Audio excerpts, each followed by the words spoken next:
Let me ask you, is a personal brand important?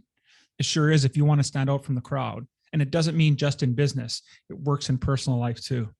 But what if you're shy and you just don't know what to do? What then? That's okay, because my guest today has the answers to that and many more questions on what it means to stand out from the crowd and building a personal brand.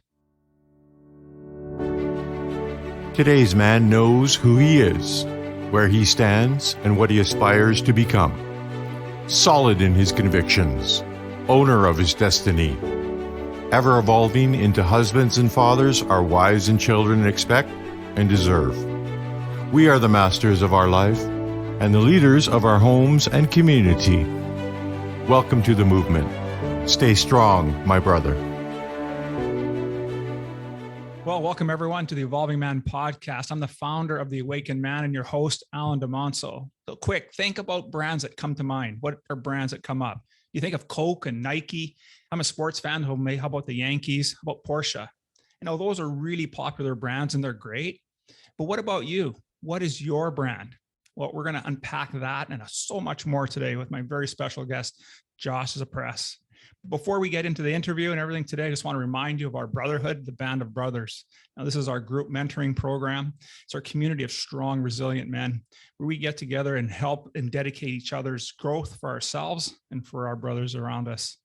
But really, if you're wanting, and that's a really phenomenal program, by the way, but if you really want to raise the standard that you show up in life as a father, a husband, an entrepreneur, then I encourage you to participate in our Hero's Quest. It's a 90-day mentoring program that's guaranteed and aimed to improve at least one important aspect of your life.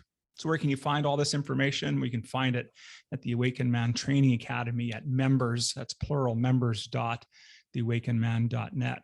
So with that, let's get on with today's episode. Well, as you know, everyone, when we get in my episodes, I like to start off with a couple of questions just to get our mindsets in the right place and get set up for our conversation. So I already started by asking it, and that is a personal brand important? You know, and if it is, how do you stand out from the crowd? But what if you're shy? Like I'm a bit of a shy guy, then what are you going to do? Well, that's what Josh is going to help us with today. So allow me to give you a bit of an introduction with who Josh is. Now, Josh is an identity archeologist who's fluent not just in English, but in entrepreneurship, corporate, aviation, mindset, mental toughness, goal-crushing, personal development, and about another 30 odd nouns and adjectives. And his mission is to help talented solopreneurs discover, articulate, and monetize their authentic personal brand so they can achieve a world of personal free trade. So welcome to the show, Josh. Nice to have you here. Thanks for having me. Awesome. I'm very honored to be here and be able to have a great conversation and just share. Absolutely, brother. Absolutely. Yeah. So listen, I've got to say, I've never heard of the term identity archeologist. I think that is just so cool, man. So tell us a little bit about that, but maybe go back a little bit further and give us an idea of what your hero's journey's been about, your hero's quest, and how you arrived at this point where you're an identity archeologist and what that's all about. Yeah, absolutely. So first of all, an identity archeologist, I get the question all the time. What is that, Josh? What does that mean? And honestly, it means I have no competition, which you have to admit, that's kind of cool. Imagine being in business and having no competition. So that's on the surface. But I wasn't always an identity archeologist. I grew up as a soldier, to be honest. I grew up, I was the good soldier.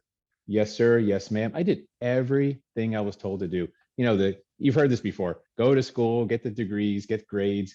I don't know if I got good grades, but I got grades. I ended up in college. I was the first one in my family to go to college and to graduate.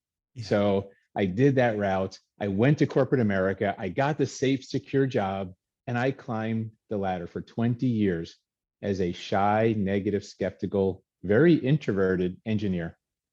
And I became a manager. Like I was a success story. I'm not complaining about corporate America. I climbed the ladder. I did everything I was supposed to do. And then one day, everything I thought was right wasn't so right. I wasn't as happy as I wanted to be. I wasn't as wealthy as I needed to be. And I sure as heck wasn't free. Wow. See, freedom nowadays is my favorite F word, man. Like I had a different F word back then. Yeah. You can all guess what that F word was. I don't know if I'm allowed to say it, but you know what it is. Today it's freedom. And I got into entrepreneurship. I escaped. I got out of corporate America. I said goodbye to a multi six-figure job. And I got out and I got into financial industry, gym industry, and I started doing all of these things to make money. And then one day I'm like, wait a minute, Josh, time the frick out. Yeah. Hold on. What are you good at? What is your genius? What is the thing you do better than anyone else you know? What do you love doing? Can you take all these things and can you provide value to another human being? And if you can monetize it. And that's actually where Identity Archeologist came from. Wow. So that's what I get to do now. I get to help people raise their ROC, their return on conversation, turn business first impressions into second impressions where the sale happens, and help other people shine their value to the world. Well, that was a long answer. I hope that was okay. No, that was great. That's phenomenal. And I really like that. You know, there are a couple of 4-letter F words that we tend to use in our life, and we don't use free very often anymore, and freedom, right? We do get caught in that mindset of being trapped. And I find I get myself in that every once in a while, thinking about, geez, I don't have any choice. Well, realistically, we have choice, right? And it seems like you found that piece. And so I think that was an outstanding introduction. So listen, you talk about entrepreneurs, about, you're an entrepreneur now, you've been doing a few things, but, how do you get them to shift from the sales grind and really focused on being that personal, authentic brand that you're trying to work on folks with? Yeah, great question. The sales grind comes from a number of different things, but let's start with one of them. Most people out there are selling commodities and they don't even know it. Like if you're out there, you're grinding, you're selling life insurance, you're selling real estate, you're a coach, a consultant, all kinds of things you could be doing, but you're selling a commodity. And the problem is when you're selling a commodity, other people can sell it too, right? It's duplicatable. You're like I call it the sea of sameness. You're like, if you've seen one financial advisor, you've seen them all. So how the heck do you stand out? How do you make sure people want to connect with you and not the dude or the lady next to you? And that's where branding comes in. That's where there's one unique thing about your business, only one, and it's you, your story, your stand, your values, your mission, your vision. All those things that make you unique is the only unique thing about your business. So if you can bring that to the front of your message, if you can lead with it when you make connections with people, then you have a chance of differentiating yourself and having a very profitable business. Yeah, that's so true, and some of my work is obviously around coaching and leadership and that, and you're just one in the crowd, right? So being able to what I'm getting from you is you're saying the first thing we need to figure out is really what's our message and our story. And so I wonder if you have anything else you can build on that part as well.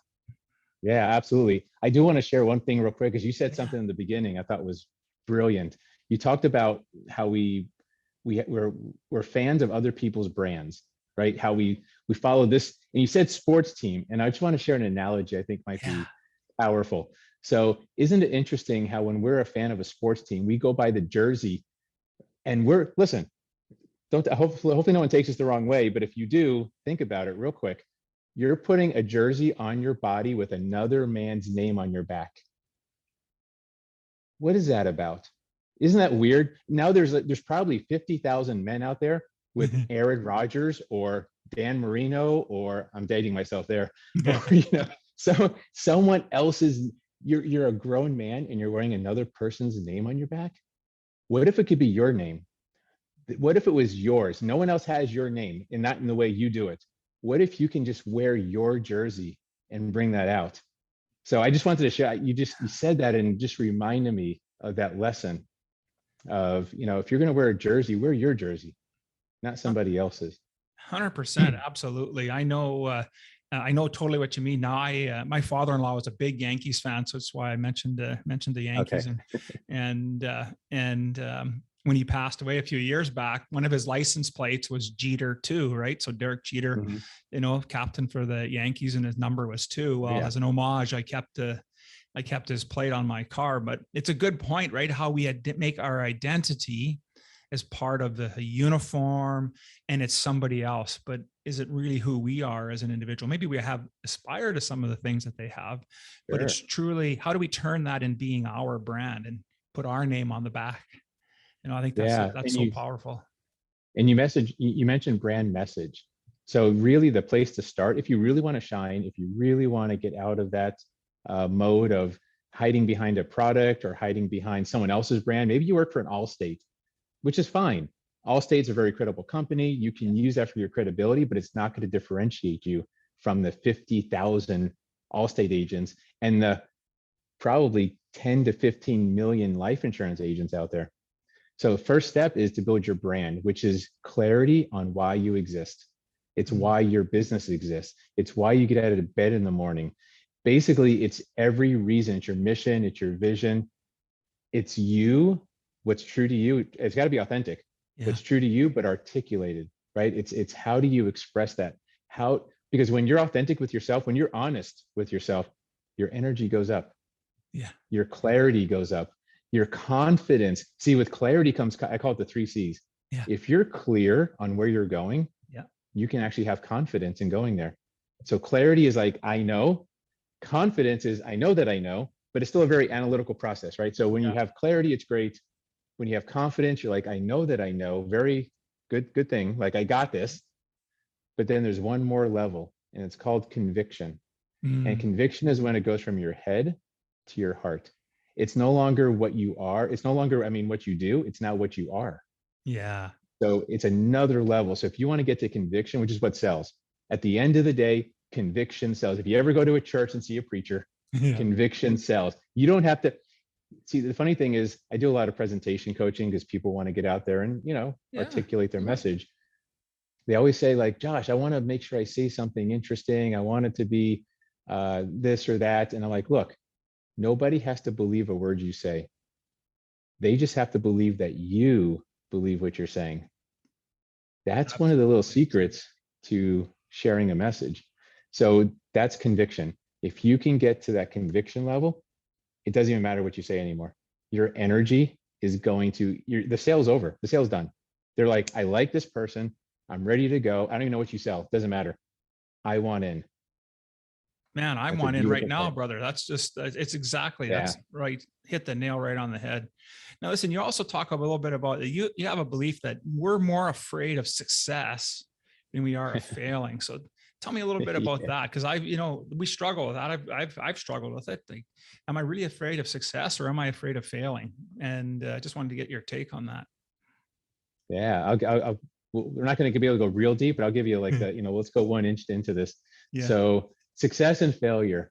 Yes, I do believe we're not afraid of failure for many reasons, and that we're really afraid of success. So I want you to think of success and failure as this spectrum, a continuum. From failure here to success over here. Where are most people in life? Let's be honest. Yeah. Most people are like an inch away from failure. They're one missed mortgage payment away from being out of their house. They're one pink slip on their job from being unemployed and unable to afford put food on the table for their kids. Like, most of us, we're so close to this failure. Yeah. How can you be afraid of something that you're already doing? How could you've got nothing to lose. You know what it is though? We're afraid of success. We're afraid that we might be worth more than we think. We're afraid that if we start pedaling that bike and we start gaining some momentum and we start gaining some velocity, we're afraid we're not going to be able to handle the speed, that we might crash. We start worrying about all the bad things that might happen if we start to succeed. And that's what stops us. It stops us. We're afraid of our own freaking greatness. And it's the worst thing in the world, but we're conditioned to do that. We're conditioned to just be shy. We're conditioned to keep our heads down, obey the rules. Yeah. And we're afraid if we break the rules, oh my God, what might happen? Well, shit, you might succeed. That's what might happen. Yeah. And if you fail, you're not going to fail very far because we're all kind of, 99% of us are right here on the failure line. So that's just a quick, does that make sense? Hopefully that makes total sense. You're absolutely right. And I love the analogy of being, that spectrum, and it's so true. And in a lot of us, it's that perception. We're more comfortable. I say that we're more comfortable with the devil we know than the one we don't. And so we'd rather stay put as opposed to, getting put together and get out there and do something, right? Now you said there's different ways that you can differentiate yourself within a crowded industry. And you mentioned coaching, and there's other industries, right, that you work in. So what are 3 steps you can do, that you can give somebody they can do to rise above the noise of the crowd that they're in? So good question. So step one is clarity. It's always, you've got to get clear on why you exist. That's step one. Which it could be a small piece of your brand. It could be, you can build your entire brand. You don't have to have an entire brand. I do micro branding for people because sometimes you don't need the whole thing. You just need one clear point. This is my mission, my vision. So you got to start with some clarity, because without clarity, you're not going anywhere. If you're driving a car and it's foggy and it's like 10 inches of fog, you're not going anywhere. You're not even going to try to drive. Like, you're done. You're just sitting in the parking lot, just waiting for the fog to clear. So you got to clear the fog. Why are you, and here's the question to ask, why are you in this business? Because look, if you're a coach, you could be a taxi driver, you could be a bartender, you could be a doctor, you could be, why are you coaching? There better be a reason other than making money. Yes. Because if that's the only reason, you're in the wrong freaking place. Sorry, Charlie, time for a career change. Right? That's the truth. So that's one. Yeah. Step two, develop your message. So a message is different than a brand. The message is, how do I take my brand and how do I translate it so my target audience, the people I really want to connect with, can understand? Think of it as like a translation of languages. So if you speak English and you're trying to talk to people that speak French, you can't speak English. You got to talk French. But we love talking our own language. So we're like, this is my brand and this is what I stand for. And we just start talking our own language. But if you've got to speak the language of the person, of your audience, so they can digest it, they can understand it. So now you've got to articulate it. You got to kind of create that message. And then the final step is what I'll give you. And I'm making this up on the spot. But the final step I would say is, you got to stop being shy. You got to shout it from the rooftops. This is where you got to take that freaking humility hat off. You've got to go, and you've just got to go balls to the wall, pedal to the metal. Now that you've got clarity, now that you know why you exist, you've got the message. Now it's about, in fact, it's on my arm here. Unquipe numquam cesseris. This is Latin for start, don't quit. Nice. It's my number one rule for success in life. Most people never start. They don't get off the couch, right? They just give up before they even try. But if you start, the key is not quitting. Because when most people quit, they quit on I'll use a sports analogy. They quit on the 99-yard line of life. They quit right. They've been bloodied. They've been tackled. They're bruised. They're tired. They're beaten down, and they're just 99-yard line. And they're like, I can't go anymore. I'm done. And you're 1 inch from the goal line. That is cruel. That to pay the price and not get the reward, that is absolutely nuts. That's cruel to you, your family, society, your clients, everybody. And I'm just rambling, so tell me to shut up. No, that's outstanding. That's great. So it's clarity, it's message, and then it's go time. Is what I took away from that. It's like go time. Yes. and just keep making it happen. I totally agree with that. So and you're absolutely right. A lot of us do give up, and we give up on ourselves first before we give up on anything else.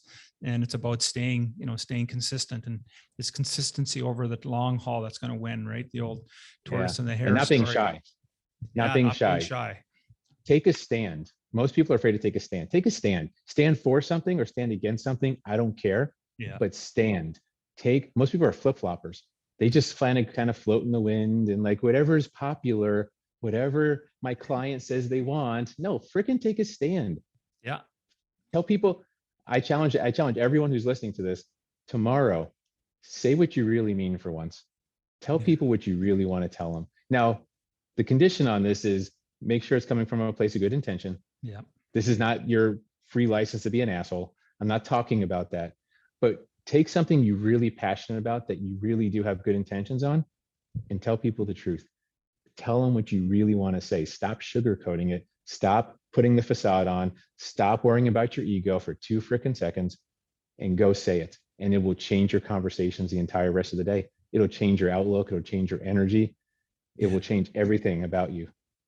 100%. And that's what I really liked about getting ready to do our interview today was just, I love that you come from this authentic piece, because it's one of the 12 virtues that we practice in our men's work is authenticity and being, as you said, right, being able to say what's on your mind, what you truly mean, not being an asshole about it, but still being assertive to get your point across and being able to be there. Because a lot of times we do just kind of waffle in the wind, and depending on how you were raised, that may be some work that you need to get done, right? That people need to work Yeah. on. Well, and men also are especially, we're kind of told to be reserved and keep your emotions down. And that's how I was for a long time, by the way. When I was in corporate America, I was that steady Eddie. Like my emotions would never come out. I was they call me the diplomat. I got along with everybody. I knew how to get stuff through the fabrication, through the production area. Yeah. Like I knew all that stuff. And I was like, but I was so unemotional. I was like a freaking Vulcan. I was a Vulcan, man. It was like, Wow. it was crazy. But So really, we have to get past that. Yeah. Absolutely. And, that's a good point that you bring up about emotion in business, right? So you have some thoughts on that as well, about how important it is for us to have emotion in our business. And you've kind of been talking about it a little bit, but maybe you want to build on our conversation. Oh, absolutely. So we're told business and emotions don't mix. That's a lie. First of all, we're human beings. So you can't take emotion out of it. If you try, now you're being inauthentic. If you try, now you're being false. Now you're being fake. And that doesn't work, because I'm going to share a secret that they don't tell you in business school. So if anyone's an entrepreneur or looking to get into business, people buy you first, your product or service second. By the way, if they don't buy you first, in other words, they don't like you, they just think you're an asshole, whatever, they're not going to touch your product or service, no matter how good it is, no matter how much they need it. You can be selling the cure for cancer in a pill, and they can have stage 4 cancer. They would rather die than buy from you if they think you're a bad person, or they just don't like you, or they get a weird gut feeling, which is really what a brand is that gut feeling you get when you talk to somebody, when they walk in the room. So that's powerful. So if you understand that, you got to be human. You've got to stop selling your product, start basically selling you, but in an authentic way. You got to be real. You got to be human. You got to be vulnerable and open to just being yourself. Yeah. So business and emotions do mix. They have to mix, because we're all human. Yeah, for sure. And I think that's such a great point for men to hear as well, because you're absolutely right. We have been raised to not show emotion, to suppress that. And that ends up by getting us in trouble, because we don't learn how to share those emotions. And when we do, and we get better at it, then our true authentic self begins to shine through. And so I think that's such a great point. And, we started off talking today about, I was comparing corporate brands and then asking about a personal brand, right? But what's the difference? Like it sounds like it's almost the same, but there's got to be a difference, right? There is. And for me, when I work on this, it's the process. So a corporate brand starts like this. You start with a product, a need in the marketplace, something that makes money. You always start with the money on a corporate brand. Then you develop a brand so people like you. And then maybe you personify it, like with a talking gecko or a cartoon general or one of these, right? A fake Burger King man or whatever the crap. I don't even know what that is, by the way. That freaking king thing, that scares the crap out of me every time I see it. It gives me nightmares. I don't know where they're going with that, but whatever. So a personal brand is the exact opposite. A personal brand starts with you. It says, why, or what is your purpose? What are you really good at? What's your genius? Let's take that and let's brand it. And then let's go monetize it. Because another secret they won't tell you in business school, everything is monetizable. Everything is monetizable. So if everything's monetizable, why start with the money? Why not start with your genius, your passions, your expertise, all the value you could bring to the world, and then find a way to monetize you? So get paid for being yourself. That should not be a weird concept, but it is in our society. Yeah, for sure. Yeah, I know it's so true. And I love that. And that how you position that and just turn it around, because it does start with us, right? And because we 100%. it's they're, like you said, they're going to buy us first. And that works whether you're selling a coaching program, or you're in dating and you're going, and maybe you're married, like how do Same thing. all this works in everything from relationships, whether it's business or personal. So I think that's so cool. Now, And by the way, you can have, I was just gonna say one more thing on that. You can actually have both. You can have, if you're working for a corporation, so if you're employed, you can still have your corporate brand, but I still believe everyone within a corporation should have their own micro personal brand, because that's still going to be your differentiator. You can't just say, well, I work for IBM. I'm a vice president of IBM. Well, vice president's a label, not your label. You didn't even make it up. You're borrowing the label. What if you had your own identity? What if you really stood out? It's going to make you better within your organization. It's going to make you better in front of your customers. Like, it's just that, and it gets you excited to show up to work. Honestly, like when you really know why you're showing up to work, all of a sudden it becomes a little bit easier to handle. And you put up with less crap. You put up with less garbage from other people, from the company, right? Some companies just aren't that good at treating their employees well. You don't put up with that shit anymore. You're like, you know what? This is what I stand for. Here's where I'm going. This is my bigger mission in life. So you can have a brand within a bigger corporate brand, but really a true personal brand is your own personal umbrella.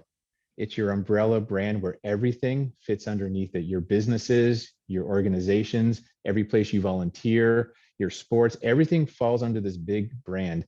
And it makes your life simple, because not easy, I'm never gonna say easy, but simple, because you can say, I get the question all the time, Josh, should I start this business? Josh, should I go get another degree? Josh, hey, what does your brand say? Because if it's in alignment with your purpose, if it's in alignment with what your legacy is going to be, then do it. If it's not in alignment, throw it away. It doesn't belong. So it actually makes your decisions easier on, should I buy this car, or this house, or this business, or what should I do? So hopefully that makes sense. There's a lot of ways to look at personal branding. I really like, Josh, how you're putting this whole conversation together about, being authentic. Does it align with who you are as an individual and as a person to help raise and elevate your brand within the an organization, your own organization, your community, your family, wherever? I just think that is just the way you've positioned has been perfect. And it actually leads me to this next part that I'm really excited to ask you about. As I was preparing for our interview, you have this program called the Lighthouse Effect. And I wonder if you could spend a little bit of time explaining about it and talk about it, because I think you have a program. I think you're releasing this soon, or you're having some intake coming in. So go ahead and tell us a little bit about this Lighthouse Effect. Yeah, Lighthouse Effect. It's actually a book I'm writing. It's a webinar that I do, and it's just a concept that I like to share. And I'm not this weird like lighthouse man. I'm not a particular fan of lighthouses, but there's something I like about them, and it stems from what they don't do. So here's what lighthouses don't do. They don't go out into the sea, into the storm, and chase the ships in distress. They don't go out and they don't beg the ships in distress to come into shore. They don't leave voicemail after voicemail after voicemail on the ship's phones. They don't take the ships out for a steak dinner to try and earn their business. They don't do any of that crap like we do for when we're trying to get clients. Yeah. All they do is they stand there, but they stand for something. They stand for safety, shoreline, security, everything those ships in distress need at that exact moment when the storm's coming. So I think we should all be that lighthouse. What if we could be the lighthouse? What if we can shine our brand? And what if all our clients with those ships in distress, the ones that are drowning, that are desperately looking for what we have to offer, what if they all just came in automatically? What if we didn't have to chase and convince and sell?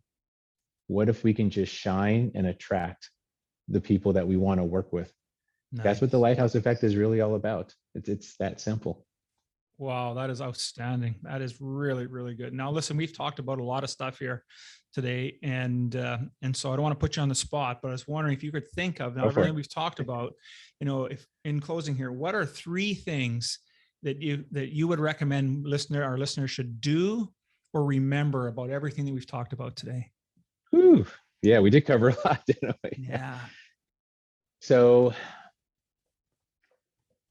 I'll give you, how about this? I think the first thing to remember is clarity. That's my favorite C word of all the C words. There's a lot of C words out there, but clarity. If you just take a second and ask yourself why you exist, why you get out of bed every morning, if your answer is only to go to work, make money, pay the bills, take a bathroom break or 2, eat some food, and go to sleep and do it all over again, why are you tiptoeing through life hoping to make it safely to death? What's the point? Wow. Why even do it? So the first thing is really dig deep, or have someone help you. Sometimes it helps to have someone ask the questions and kind of dig and get that stuff out of you, but find out what that is. That's the one thing that no matter what you do in your life, that's the one thing that'll suddenly make everything else seem worth it.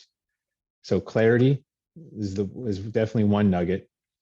Two, I would say, boy, I'm going to go out on a limb here, and I'm probably going to ruffle some feathers on this one, but I'm not really a fan of corporate America or corporate any country. I just want to put things in perspective. Let me tell you the real reason I left corporate. Yeah.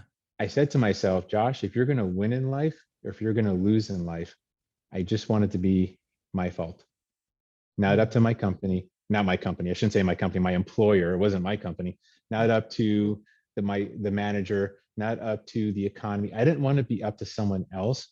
And I came to a realization that I was just renting an income. I was renting a position. So you see, companies don't pay people. Companies pay positions. They pay vice presidents, but they don't pay John Smith, because John Smith is basically a human battery. And once he's used up and exhausted, they replace him with Frank Smith, and the position still gets paid. So I don't want to tell people, I'm not saying leave corporate America tomorrow. I'm just saying, please understand how it works. And if you do want to get out, find someone to help you. There's escape hatches all over the place. I know I'm kind of going out into other stuff here, but that's cool. This is really important to me. Yeah. I escaped, and I want to see other people do the same. And I want my big vision. I think you said it in the beginning. I want to see a world of personal free trade where you do what you do best. I do what I do best. And because we create so much surplus by doing that, we have to share. And when we share, scarcity goes away. And so goes homelessness and racism and hate and homelessness. All this stuff goes away, hunger, because there's no scarcity. So we'll put that as number two. That was a big number two. That was a really big number two, actually. That was a good one. And let's see. I'm going to give you a tip, a little, for anyone out there who is, mainly if this is for entrepreneurs, but it could be for corporate people too. When someone asks you, what do you do? Let me give you a hint. What do you do is not what you do. Let me explain that a little bit. When I ask someone who's, let's say, I'm going to use life insurance as an example. They're just easy pickings. I'm sorry. I used to be in the life insurance industry, so I know this very well.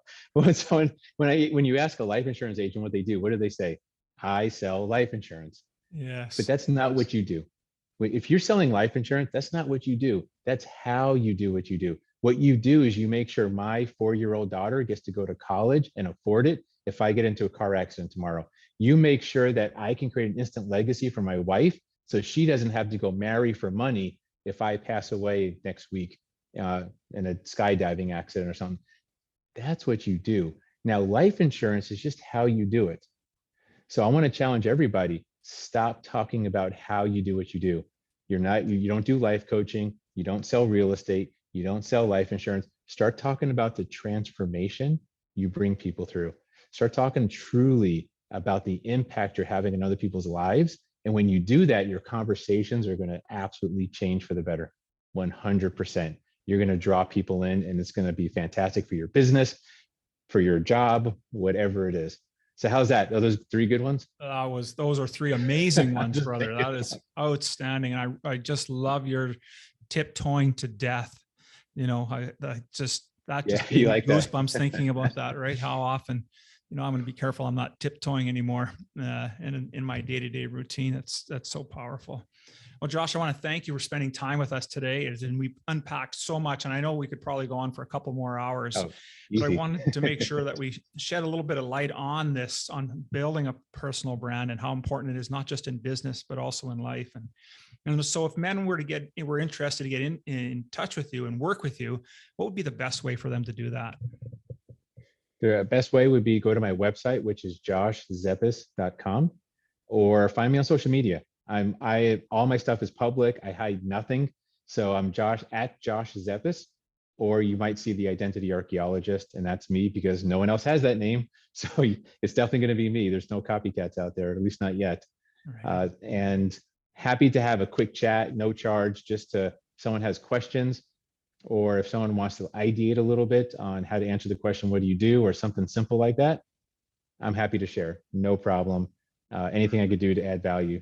Excellent. And so that's great. Thank you so much. I'll make sure we put all that information, everyone, in the show notes today. So you'll be able to get this information, get out to reach to Josh Zepess. And you have an upcoming live webinar, the Lighthouse Effect. Just go to his website, personalbrandwebinar.com, to register for the webinar, and I'm sure you're gonna get a ton out of it. So I just want to thank you again, Josh, for being here, and you did a great job. My Looking pleasure. forward to touching base again in the future. Thank you. It's been an absolute honor. Excellent. Okay, so here are a few takeaways that I got from our conversation today with Josh in building a personal brand. See, the first step he talked about was in building a personal brand was getting clear on what our purpose is and what we stand for. Second thing he talked about was to stop selling and really be a beacon that attracts others to you. So we're not going out there and trying to get people, but we stand solid in who we are, solid in our own conviction. I think he talked about it, and being that lighthouse. Another one he talked about was to step out of the norm and really put emotion into our business. And that's what we attract. So we attract people. We attract people by being emotional and being tied to our message and who we are. And finally, it's about doing things that keep you in alignment with who you are. And that is your brand. So it's about moving from shy to shine. And now Josh has a great program with that Lighthouse Effect, and I highly encourage you to participate in his upcoming webinar. And remember, your brand can help you build in your personal life as well as in business. But the only way you're going to learn and develop about developing a brand or getting your life back on track is you got to take some action. And you can do that by starting your own personal hero's quest.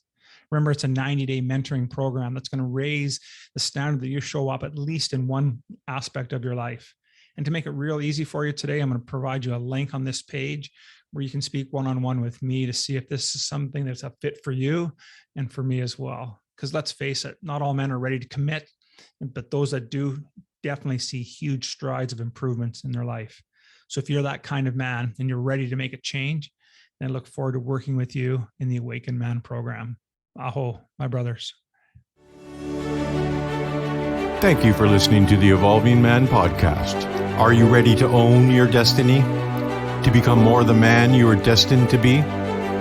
Join the brotherhood that is the Awakened Man at theawakenedman.net and start forging a new destiny today.